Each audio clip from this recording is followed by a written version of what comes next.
우리에게 주시는 말씀은 구약의 말씀 시편 16편입니다. 시편 16편 1절로 끝절까지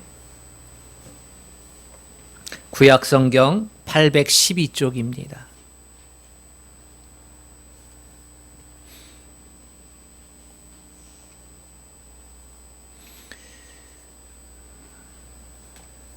구약의 말씀 시편 16편 1절로 11절까지 812쪽, 우리 하나님의 말씀 다 찾으셨으면 함께 한 목소리로 합독하겠습니다. 시작. 하나님이여 나를 지켜주소서. 내가 주께 피하나이다. 내가 여호와께 아뢰되 주는 나의 주님이시오니 주밖에는 나의 복이 없다 하였나이다. 땅에 있는 성도들은 존귀한 자들이니 나의 모든 즐거움이 그들에게 있도다. 다른 신에게 예물을 드리는 자는 괴로움이 더할 것이라. 나는 그들이 드리는 피의 전제를 드리지 아니하며 내 입술로 그 이름도 부르지 아니하리로다. 여호와는 나의 산업과 나의 잔의 소득이시니 나의 분깃을 지키시나이다. 내게 줄로 재어준 구역은 아름다운 곳에 있으며 나의 기업이 실로 아름답도다. 나를 훈계하신 여호와를 송축할지라.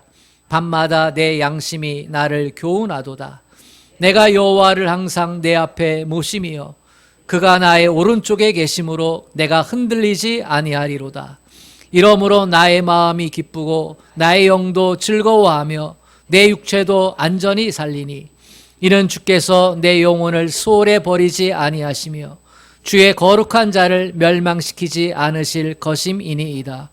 주께서 생명의 길을 내게 보이시리니 주의 앞에는 충만한 기쁨이 있고 주의 오른쪽에는 영원한 즐거움이 있나이다. 아멘.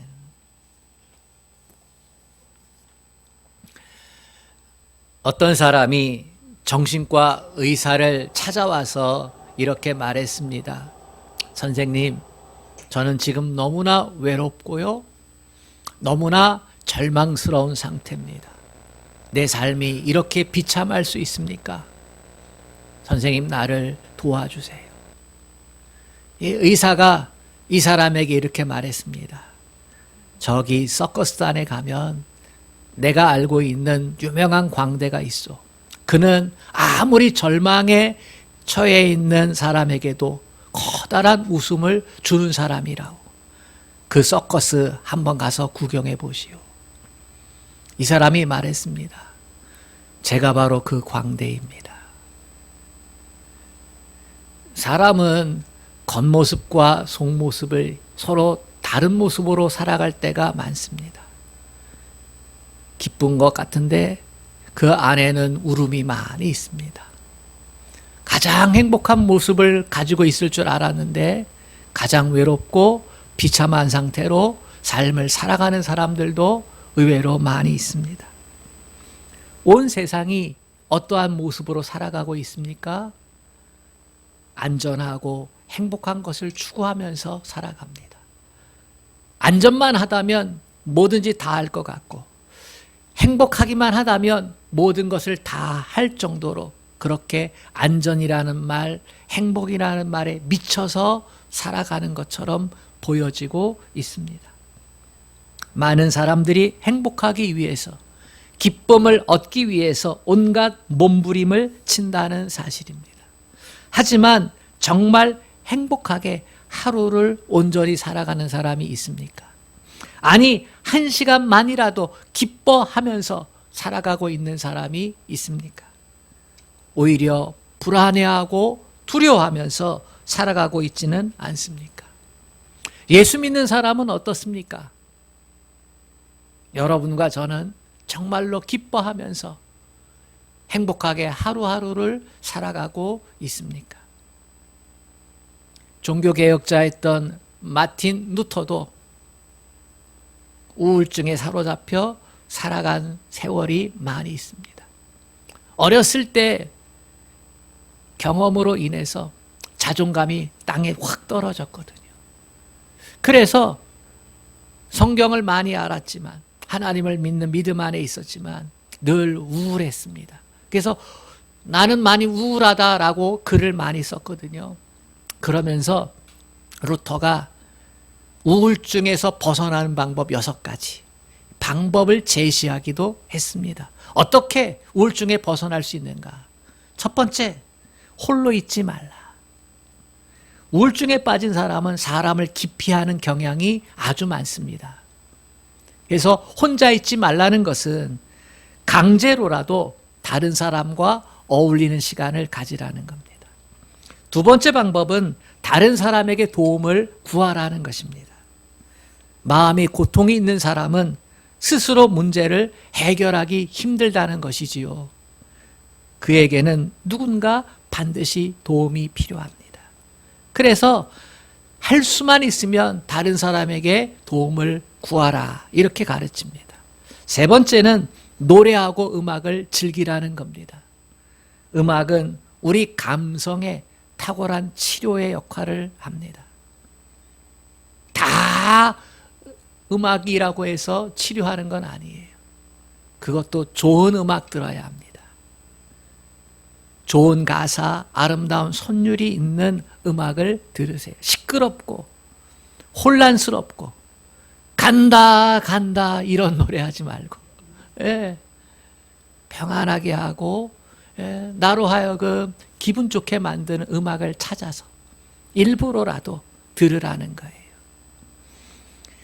네 번째는 하나님께 찬양하고 감사하라는 겁니다. 어떻게 마음의 고통이 있는데, 외롭고 힘든데 하나님께 찬양하고 감사할 수 있겠습니까? 의도적으로 하라는 것입니다. 특별한 것을 감사하고 찬양하는 것이 아니라 사소한 것 가지고, 일상을 가지고 감사하고 찬양하라는 거예요. 우리는 코로나 시대에 일상의 소중함을 배웠지 않습니까? 그것처럼 일상이 주는 소소한 즐거움을 감사하고 찬양하라는 것이죠. 하나님, 오늘 햇빛이 참 좋네요. 감사합니다. 하나님, 오늘 구름이 너무나 예쁘네요. 감사합니다. 마음의 고통이 심하고 우울증에 사로잡혀 있으니까 먹는 것도 자는 것도 시원치 않잖아요.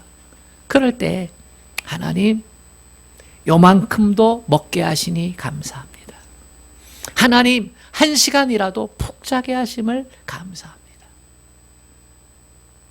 작은 것에서 감사할 거리를 찾고 하나님을 높이게 되면, 그러면 일상의 감사가 특별한 감사로 이어지게 되는 줄로 믿습니다. 이게 우울증을 극복하는 좋은 방법이라고 하는 겁니다. 다섯 번째는 무엇보다도 하나님의 말씀의 능력에 깊이 의존하라는 것입니다. 하나님의 말씀은 그 자체의 능력이 있고 생명이 있습니다. 하나님의 말씀은 죽어가는 영혼을 살립니다. 성경에 기록된 많은 사람들의 이야기는 말씀에서 힘을 얻고 새로운 인생을 살아간 사람들의 이야기입니다.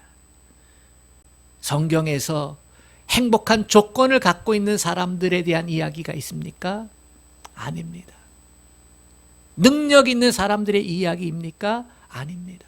저와 여러분처럼 평범한 사람들의 이야기, 고통스럽고 힘들고 어려운 인생을 살았던 삶의 모습들, 삶의 짐이 무거워서 헉헉거렸던 사람들이 하나님의 말씀 가운데 어떻게 회복이 되고, 어떻게 꿈을 갖고, 어떻게 믿음의 삶을 살아갔는지를 우리에게 보여주는 이야기입니다.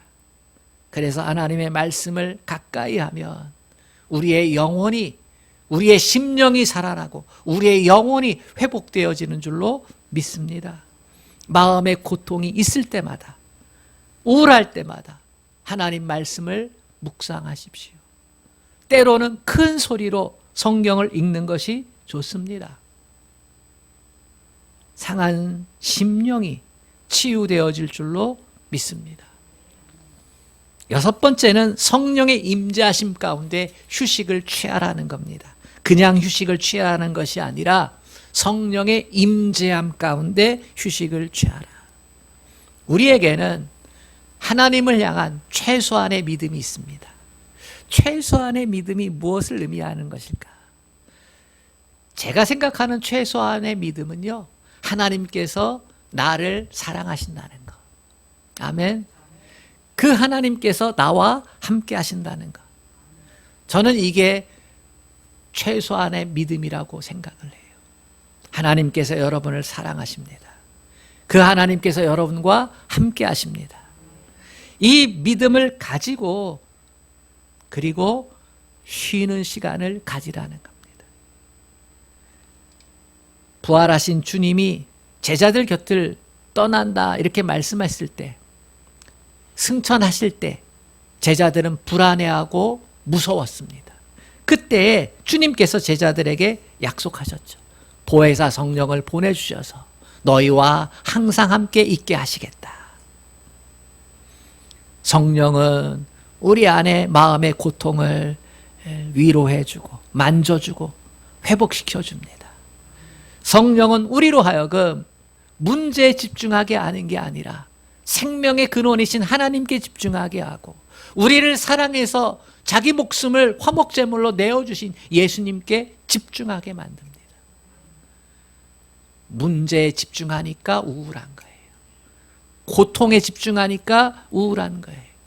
불안한 상황에 집중하니까 마음의 심적인 고통이 커지는 거예요. 그러나 성령은 우리에게 하나님께 집중하게 하고 예수님께 집중하게 하고 말씀에 집중하게 합니다. 최소한의 믿음에 집중하게 해요. 아, 하나님이 나를 사랑하신다. 이걸 붙잡는 거예요. 그 하나님이 지금도 이 고난 가운데 있는 나와 함께 하신다. 이걸 붙잡는 거예요. 그 가운데서 쉼을 쉬게 되어지며 회복의 은혜가 임할 줄로 믿습니다. 어떤 사람은 하루를 쉬어야 하고 어떤 사람은 일주일을 쉬어야 하고 어떤 사람은 한 달을 쉬어야 하고 어떤 사람은 1년을 쉬기도 해야 합니다. 기간의 문제가 아니라 성령 안에서 하나님과 함께 쉬느냐. 하나님이 나를 사랑하시는구나. 하나님이 나와 함께 하시는구나. 이 사실 안에서 쉬는 게 중요한 것입니다. 루터가 언급한 6가지 마음의 고통과 우울증을 극복해가 하는 방법은 좋은 방법입니다. 그러나 우리가 원하는 것은 단순한 마음의 고통이나 우울증을 극복하는 게 아닙니다. 더 나아가서 오히려 기쁘게 사는 것입니다. 항상 기쁘게 사는 것입니다. 그러면 어떻게 해야 우리는 늘 기쁨이 넘치는 삶을 살아갈 수 있을까? 오늘 본문을 기록한 다윗의 모습에서 우리는 그 해답을 찾을 수 있습니다. 다윗은 기쁨의 사람입니다. 그런데 다윗은 누구보다 마음의 심적 고통이 극에 달했던 사람이기도 합니다. 심령이 썩어질 대로 썩어진 사람이라는 뜻이에요. 우리가 그런 말들 어른들한테 듣지 않습니까? 내가 가슴이 무너져 내렸어. 속이 썩었어. 내 안을 들여다보면 한이 많아. 이런 얘기 듣지 않습니까? 다윗이 그랬었습니다. 다윗은 왕에게 버림받은 사람이었습니다. 골리앗과 싸워 이겼을 때에는 왕의 사랑을 받아서 사위가 되었지만 왕이 시기하고 질투하자 그는 도망자의 신세였지요. 왕이 죽이려고 하니까 모든 사람이 다윗의 반대편에 섰습니다. 심지어 도망갈 데가 없어서 이방 땅에 가서 미친 척하며 생명을 연장했던 사람입니다. 그러니 마음의 고통이 얼마나 컸겠어요. 다윗은 자기 자신 스스로에게도 실패한 사람이었습니다. 우여곡절 끝에 왕이 되었지만 그는 평안하다 싶을 때 간음죄에 빠졌어요. 그것도 충직한 우리야 장군의 아내와 간음한 겁니다. 이 사실을 숨기기 위해서 우리야 장군을 죽였습니다. 전쟁의 맨 앞에 서게 만들고 이 사실을 가리기 위해서 거짓말을 하기 시작했습니다. 한 번의 거짓말은 또 다른 거짓말을 가져옵니다. 또 다른 거짓말을 가져옵니다. 얼마나 비참할까요? 제사할 때마다 얼마나 비참할까요? 밧세바를 바라볼 때마다 얼마나 비참할까요? 충성스러운 신하들을 바라보면서 그들의 눈길 앞에서 얼마나 그의 심령은 찔리고 찔렸을까요? 고통스러웠겠지요. 뿐만입니까? 다윗은 자식이 반역을 했습니다. 자기가 사랑했던 아들 압살롬에 의해서 반역당했어요. 자기와 함께 전쟁터를 누볐던 장군이 그 일에 동참했습니다. 궁을 빠져나와 도망쳤지요. 자식이 아버지의 마음에 비수를 꽂은 겁니다. 그리고 그 자식은 먼저 세상을 떠났습니다. 남편을 잃은 아내를 과부라 하지요. 아내를 잃은 남편을 호랍이라 하지요. 부모를 잃은 자식은 고아라 하지요. 그러나 자식을 잃은 부모를 지칭하는 말은 없습니다. 너무나 고통스럽기 때문이지. 다윗은 자기가 가장 사랑했던 자식이 반역을 했고 그 자식이 먼저 죽었어요. 얼마나 고통스러울까? 얼마나 마음의 고통이 심할까? 그런데 그는 기쁨의 사람이 되었고 행복한 사람이 되었습니다. 어떻게 그 심적 고통을 극복하고 기쁨의 사람이 될 수 있었을까? 다윗은 기쁨의 원인을 바르게 알았기 때문입니다. 어떤 유명한 여배우는 이렇게 고백했습니다. 나는 돈도 있고 미모도 있고 인기도 있고 매력도 있습니다. 나는 당연히 이 세상에서 가장 행복한 사람이 되어야 합니다. 그런데 나는 비참할 때가 이를 데 없습니다. 왜 그렇습니까? 왜 이겠습니까? 이 유명한 여배우가 왜 행복하지 못한 것입니까? 왜 기뻐하는 삶을 살지 못하는 것입니까? 그것은 근본적으로 기쁨이 아닌 것을 가지고 기뻐하며 살았기 때문입니다. 바다에는 물이 차고 넘칩니다. 그러나 그 물은 갈증을 해결하는데 아무런 도움도 주지 못합니다. 그래서 아무리 목이 말라도 눈앞에 물이 아무리 많이 있어도 바닷물을 마시면 그 사람은 그 갈증을 해결하지 못합니다. 물이라고 다 같은 물이 아니라는 것입니다. 마찬가지로 우리에게 줄 수 있는 기쁨, 물질, 명예, 권력, 지식, 성공, 이 모든 것들이 사실 우리의 갈증을 해결하고 참된 기쁨을 주는 것이 아니라는 사실입니다.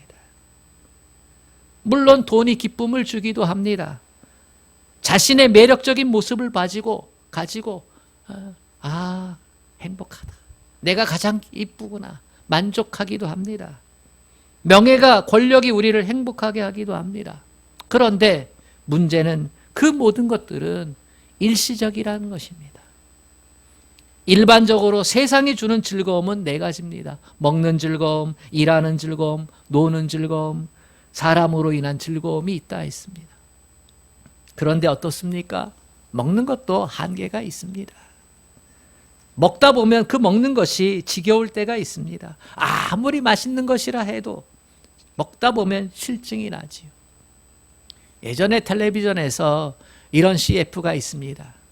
일본에 가면 초밥도 있고 이 노래와 함께 와 이렇게 맛있어 하는 장면이 탁 뜹니다. 다시 일본에 가면 초밥도 있고 그러면 맛있네. 일본에 가면 초밥도 있고 별로야. 이러한 표정으로 먹는 CF였습니다.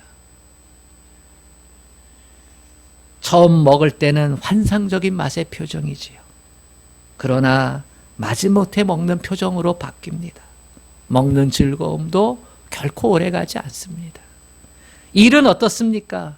일은 즐겁게 해야 합니다. 그런데 아무리 즐거운 일도 노동으로 느껴질 때가 있습니다. 그러면 고통이 되는 것입니다. 사람은 어떻습니까? 사람 때문에 행복하지요. 자식이 공부 잘하고, 자식이 건강하고, 자식이 좋은 대학 가고, 자식이 부모 말 잘 들으면. 그러나 그 자식 때문에 속상해하고, 내가 저 자식 놓고 미역국 먹었나 하면서 한스러워하는 부모들이 한둘이 아닙니다. 노는 것은 어떻습니까? 쉬고 놀고 쉬고 놀고 쉬고 놀고 쉬고 놀고. 백수한테 가가지고 행복합니까? 라고 물어보십시오. 쉬고 노는 게 지옥이라는 것이죠. 가장 행복한 건요, 일하고 쉴 때입니다. 이 모든 것들이 우리를 행복하게 해주지는 않습니다. 그 유통기한이 짧아도 너무나 짧은 것이지요. 다윗은요, 이 사실을 깨달았습니다. 왕이 되면 온갖 기쁜 일만 있을 줄 알았는데 그렇지 않았다는 겁니다. 금은 보화가 기쁨이 되지 않았습니다. 많은 자식들도 기쁨이 되지 못했습니다. 먹는 것도 재미없고 일하고 노는 것들도 참된 즐거움이 아니었습니다. 무슨 말을 하는 것입니까? 그가 찾은 참된 기쁨은 세상의 것이 아니라는 것입니다. 다윗은 마음이 기쁘고 영도 기쁜 이유를 8절에서 이야기합니다. 우리 8절 말씀 같이 읽어볼까요? 시작. 내가 여호와를 항상 내 앞에 모심이여 그가 나의 오른쪽에 계심으로 내가 흔들리지 아니하리로다. 항상 여호와를 내 앞에 모시는 것, 그게 가장 커다란 기쁨이라는 거예요. 그게 내 마음도 내 영혼도 기쁘게 만드는 요소라는 거예요. 다윗은 참된 기쁨의 요소, 변치 않는 기쁨의 근원이 하나님임을 알게 되었다는 겁니다. 우리 11절 말씀도 같이 읽어보겠습니다. 시작. 주께서 생명의 길을 내게 보이시리니 주의 앞에는 충만한 기쁨이 있고 주의 오른쪽에는 영원한 즐거움이 있나이다.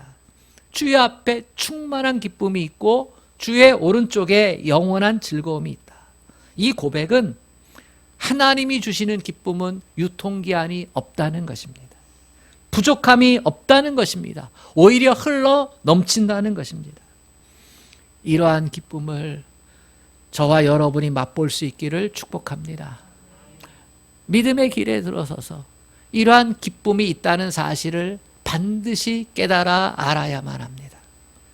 성경 66권 가운데 희락의 복음이라고 하는 별명을 갖고 있는 책이 있습니다. 빌립보서입니다. 희락은 기쁨과 동일한 의미를 가지고 있지요. 이 책에서 충만한 기쁨을 누렸던 사도 바울이 빌립보 교인들에게 보낸 편지입니다. 바울은 이 편지에서 충만한 기쁨의 모습을 보여주고 있습니다. 무엇 때문에 기뻐하고 또 기뻐하고 있나요?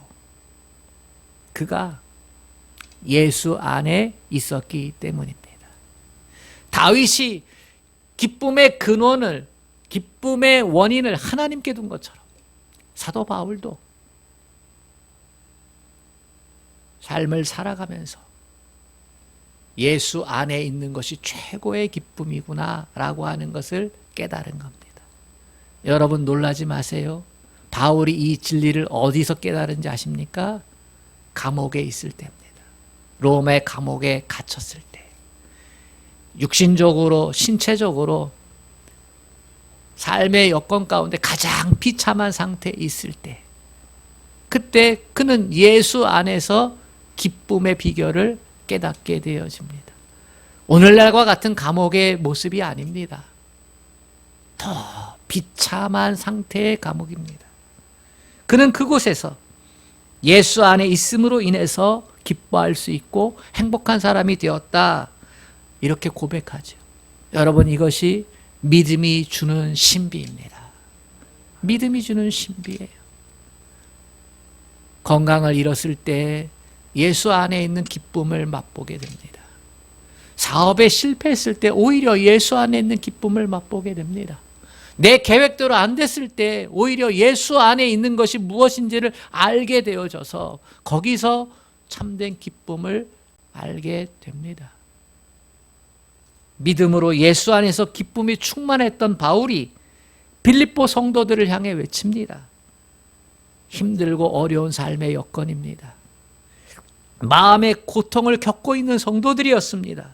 그럴 때 나에게 비밀의 기쁨의 비밀이 있다. 이때 바울이 감옥에 갇혔을 때 바울은 어떤 사람이었습니까? 병든 자도 고쳤어요. 예수님처럼. 귀신 들린 자도 쫓았고요. 심지어는 예수님처럼요. 죽은 자도 살렸던 경험을 갖고 있어요. 사도 바울에게 강력한 성령의 역사 가운데 이러한 기적들이 일어났었거든요. 그런데 바울이 로마 권력에 의해서 감옥에 들어가게 됐을 때 사람들은 바울이 감옥에 갇혔다는 이 겉모습만 보고서 바울을 떠나간 사람들도 있습니다. 하나님의 일을 저렇게 했는데 어떻게 감옥까지 가? 그런 하나님 어떻게 믿어? 하면서 바울을 떠나고 하나님까지 떠나고 세상을 향해 간 사람들도 있습니다. 손가락질했던 사람들도 있습니다. 그런데 바울은요, No! 내가 주 안에 있기 때문에 기뻐한다. 내 예수 안에 있어 난 너무나 기쁘고 행복하다.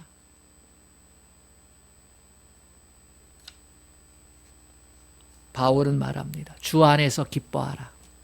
내가 다시 말하노니 기뻐하라. 예수 안에 기쁨이 있는 것입니다, 여러분. 예수 안에 행복이 있는 것입니다. 예수 안에 평안이 있고 예수 안에 소망이 있습니다. 그래서 주 안에 있는 사람은 감옥 같은 상황이라도 기뻐할 수 있게 되는 줄로 믿습니다. 하나님께서 우리나라에 복음을 전해주셨을 때 우리나라의 상황은요, 비참했어요. 열강 가운데서 주권이 언제 빼앗길지 모르는 상황 가운데 있었지. 또 실제로 일제 식민지 시절을 겪었고요. 그게 끝나자 혼란 가운데 6.25 전쟁도 겪었습니다. 군사 독재 시절도 있었고요.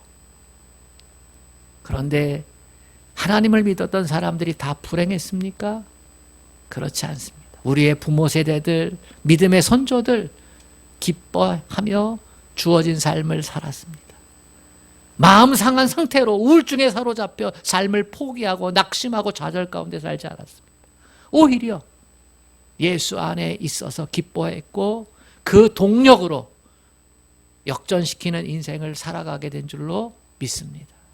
그렇습니다. 예수 안에서 얻어지는 그 참된 기쁨 가운데 세상에서 잠시 나를 행복하게 했던 것들로부터 벗어나서 참된 행복을 찾아서 믿음의 길을 굳게 붙잡고 살아가게 된 줄로 믿습니다.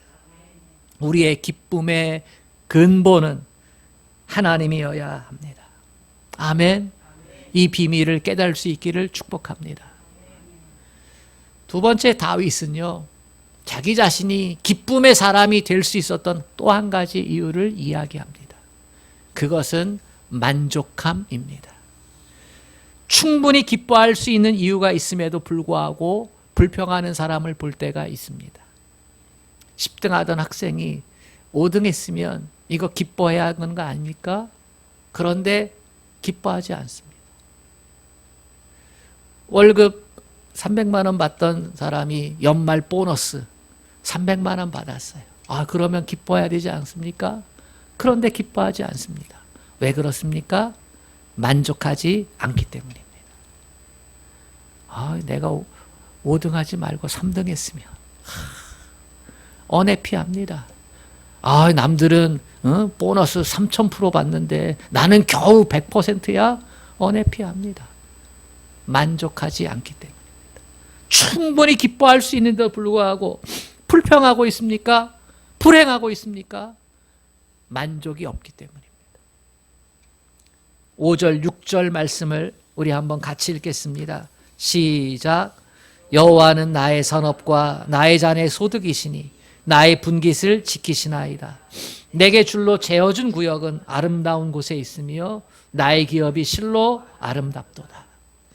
다윗은요, 하나님께서 나의 산업이고 나의 잔의 소득이시다. 나의 분깃을 지키시는 분이시다. 이렇게 먼저 믿음으로 고백하면서 하나님께서 내게 줄로 재어준 구역 참으로 아름답도다. 이렇게 고백해요. 이 말씀은요, 다윗에게 있는 모든 것은 하나님께로부터 왔다는 고백이에요. 자식도 내 자식, 가족도 내 가족, 이 나라도 내 나라. 이 모든 것이 하나님께서 내게 줄로 재어준 구역인데 그것이 너무도 아름답고 좋다는 것입니다. 이 말은 다윗이 믿음 안에서 하나님께 모든 것을 감사했다고 하는 거예요. 못된 아들이라도 하나님께서 내게 주신 것이기에 감사했고, 힘든 자리라도 내가 감당할 수 있는 자리이기 때문에 감사하다는 것입니다. 우리에게 있는 것들 하나하나 감사함으로 받아들이면 하나님의 은혜를 깨닫게 됩니다. 여러분들이 동의하지 않으시겠지만 저는 이 세상에서 가장 아름다운 여인이 제 아내라고 생각합니다. 처음부터 그런 것은 아니었습니다. 저의 이상형은 탤런트로 말하면 김미숙 씨나 이경진 씨였습니다. 우리 젊은 사람들은 김미숙이나 이경진을 모르죠. 우리 어르신들은 알 겁니다. 그치요? 이목구비가 시원시원한 여인상이 제가 좋아하는 여인이었습니다. 그러나 언제부터인가 아내가 가장 아름답게 보였습니다. 그 시점이 언제인가 했더니 나의 기쁨과 나의 행복을 위해서 하나님께서 내게 주신 여인이다 라고 하는 것을 받아들일 때부터였습니다. 나의 기쁨과 나의 행복을 위해서 나에게 보내주신 이 여인. 그래서 가장 이뻐 보이는 겁니다. 저는 세상에서 가장 아름다운 여인과 살고 있습니다. 여러분도 그럴 수 있기를 축복합니다. 그렇지 않다면 나는 맨날 곁눈질할 겁니다. 그죠? 음욕의 유혹에서 도망가지 못할 겁니다. 나는 항상 덜 이쁜 여인과 살 것입니다. 그렇지요? 하나님께서 나의 행복과 나의 기쁨을 위해서 보내주신 나의 짝, 나의 반쪽. 그렇게 믿음으로 바라보니까요, 더 아름답고 더 소중하고 더 복된 여인으로 보이는 겁니다. 나이가 50 중반이 되어서 젊을 때의 그 모습이 빠졌어도 여전히 제 눈에는 아름답습니다. 아내만 그런 게 아닙니다. 다른 목사님들이 보면 고개를 흔들지 모르지만 저는 우리 교회에서 목회하는 것이 기쁘고 행복합니다. 뭐 삼각교회인데, 뭐 작은 인원인데, 재정도 변변치 못한데, 제 마음을 시원케 하는 성도들도 많지 않은데 뭐가 행복하고 뭐가 기쁘고 뭐가 감사해. 사실 기쁘고 행복하다는 것은 저의 주관적인 생각입니다. 그러나 이 생각이 주관을 떠나서 객관적이 될 때가 있습니다. 그것은 믿음을 가질 때입니다. 어떠한 믿음입니까? 하나님께서 지금 내게 허락한 것이 최고다 라고 하는 믿음을 가질 때입니다. 하나님께서 내게 줄로 재어준 구역 안에 있는 것들이 나의 분복이라는 것을 믿음 안에서 믿을 때입니다. 다윗이 바보는 아닙니다. 다윗이 자기 나라 팔레스타인 땅을 구석구석 도망 다닐 때 다 밟았던 곳입니다. 지중해 다른 나라보다 지형적으로는 땅의 질로는 그렇게 좋은 땅이 아닙니다. 좁은 땅덩이에서 마치 우리나라 한반도처럼 굴곡이 심하고 제대로 살 수 있는 땅이 아니에요. 그럼에도 불구하고 내게 줄로 재어준 구역이 가장 아름답고 복되도다. 거기서 그 복을 찾아서 최선을 다하며 살아가니 하나님께서 은혜를 주시고 기쁨을 더하여 주시는 줄로 믿습니다. 우리가 가지고 있는 만족은 내 기분이나 내 감정에 좌우되어서는 안 됩니다. 하나님이 주셨다는 믿음에 근거해야 합니다. 제가 아내로 인해 기뻐하고 교회로 인해 기뻐하고 행복해하는 것은 바로 이 모든 것들이 하나님께서 내게 줄로 재어준 구역이라고 하는 이 믿음 때문입니다. 세상에서 가장 좋은 것은 가장 비싼 것이 아닙니다. 내게 맞는 것, 내게 어울리는 것입니다. 언젠가 한번 백화점에 가서 모처럼 좋은 양복을 한 벌 산 적이 있습니다. 브랜드지요. 그런데요, 그 옷을 자주 꺼내 입지 않았습니다. 옷장 깊숙이 넣어두었습니다. 아까워하면서. 왜 그렇습니까? 나한테 어울리지 않았기 때문입니다. 살 때에는 좋아 보였는데 비싸니까. 그런데 내게 어울리는 옷이 아니었습니다. 반면에 10,000원 주고 산 옷, 척척 몸에 달라붙고 기분 좋게 만들고 비록 10,000원짜리였지만 즐겨 입는 옷이 되었습니다. 왜요? 만족하고 있으니까. 바울도 빌립보 교인들에게 강조한 것이 있습니다. 자족입니다. 하나님께서 주신 모든 형편과 상황을 감사함으로 받아들이라는 거지요. 그리고 자신이 먼저 자족함으로 감사하고 기뻐하는 삶을 말하고 있습니다. 빌립보서 4장 11절과 12절 말씀을 들어보세요. 내가 궁핍함으로 말하는 것이 아니니라. 어떠한 형편에서든지 나는 자족하기를 배웠노니 나는 비천에 처할 줄도 알고 풍부에 처할 줄도 알아. 모든 일에 배부름과 배고픔과 풍부와 궁핍에도 처할 줄 아는 일체의 비결을 배웠노라. 모든 형편에서 자족할 줄 아는 마음에 기쁨이 넘치고 즐거움이 있는 것입니다. 아멘.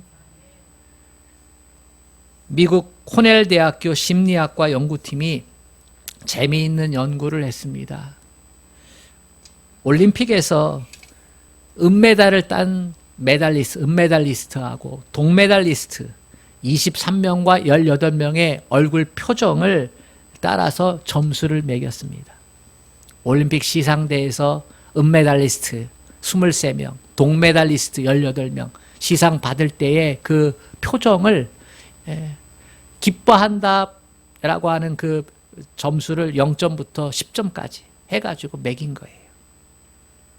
놀랍게도 동메달리스트는 7.1, 은메달리스트는 4.8로 나타났습니다. 누가 더 기뻐하고 있습니까? 동메달리스트. 동메달이 더 좋습니까? 은메달이 더 좋습니까? 은메달이 좋지요. 분명히 은메달이 동메달보다 더 좋은데, 그런데 동메달을 딴 사람들보다 은메달을 딴 사람이 훨씬 더 행복해하지 않다는 거예요. 그것은 바로 가상의 성취에 근거한 해석 때문입니다. 가상의 성취란 선수들이 가상으로 기대하는 성취를 말하는 것인데, 은메달리스트들은 그때 내가 조금만 더 애썼으면, 힘썼으면, 견뎠으면 바로 금메달 딸 수 있었을 텐데 라고 하는 이 아쉬움 때문에 행복해하지 않는 거예요. 반면에 3등과 4등은 아주 간발의 차이잖아요. 그런데 4등한테는 메달이 없어요. 시상식에 참석할 수 없어요. 그래서 동메달을 받은 사람들은 4등으로 밀려 메달을 딸 수 없는데, 그런데 이렇게 간발의 차로 메달을 받으니 얼마나 좋은가 하면서 기뻐하더라는 겁니다. 더 좋은 것을 가져도, 더 많은 것을 가져도 감사가 없으면, 만족이 없으면 기쁨도 없습니다. 그러나 내게 주어진 작은 것이라도 하나님께서 주셨다, 하나님이 주신 은혜다, 믿음으로 받으면 감사하고 만족하고 기뻐할 수 있는 겁니다. 사랑하는 여러분, 희락의 열매는 기쁨의 열매지요. 그 근원이, 기쁨의 근원이 하나님께 있음을 믿으시기를 바랍니다. 불변하는 기쁨이 하나님께로부터 온다는 것입니다. 예수 안에 있어야 한다는 것입니다. 기쁨의 유통기한은 하나님에게서 찾을 때 끝이 없는 겁니다. 주 안에서 기쁨으로 인하여 기뻐하고, 주님께서 허락하신 것들은 나의 기쁨, 나의 행복을 위해서 주신 것이라고 믿음으로 받아들이게 되면, 그러면 우리는 기쁨을 소유하고 인생을 살아가게 되는 줄로 믿습니다. 사랑하는 여러분, 소유에서 오는 기쁨은 유통기한이 있음을 기억하십시오. 깨달음에서 오는 기쁨도 변할 수 있다는 사실을 기억하십시오. 한 차원 높은 믿음이 있습니다. 바로 믿음에서 오는 기쁨입니다. 성령의 두 번째 열매, 희락의 열매. 이 희락의 열매를 통해 우리의 인격이 변화되고 주님을 닮아가고, 그렇게 해서 참된 행복자로 살아가게 되실 수 있기를 주님의 이름으로 축복합니다. 자비하신 하나님 아버지, 기뻐하는 기준을 세상 것에서 찾지 않게 하시고, 참된 기쁨은 하나님 안에, 예수 안에 있음을 알게 하여 주시옵소서. 하나님께서 우리에게 주신 것에 대해 감사할 수 있는, 만족할 수 있는, 자족할 수 있는 믿음을 허락하여 주옵소서. 하나님 아버지, 다른 것에 눈을 두지 않고 하나님께서 내게 줄로 재어준 구역이 있음을 알고 거기서 기뻐하며 힘을 다해 수고할 때 하나님께서 우리에게 귀한 것들을 더하여 주실 줄로 믿습니다. 하나님, 이 희락의 열매를 성령 안에서 맺어갈 수 있기를 원합니다. 이 믿음의 신비 안에 있기를 원합니다. 하나님, 깨닫게 하여 주시옵소서. 귀 있는 자는 성령이 너희들에게 주시는 음성을 들을지어다 하신 말씀을 하나님 기억하고, 성령께서 이 말씀으로 우리의 영혼을 새롭게 하여 주옵소서. 예수님의 이름으로 기도합니다.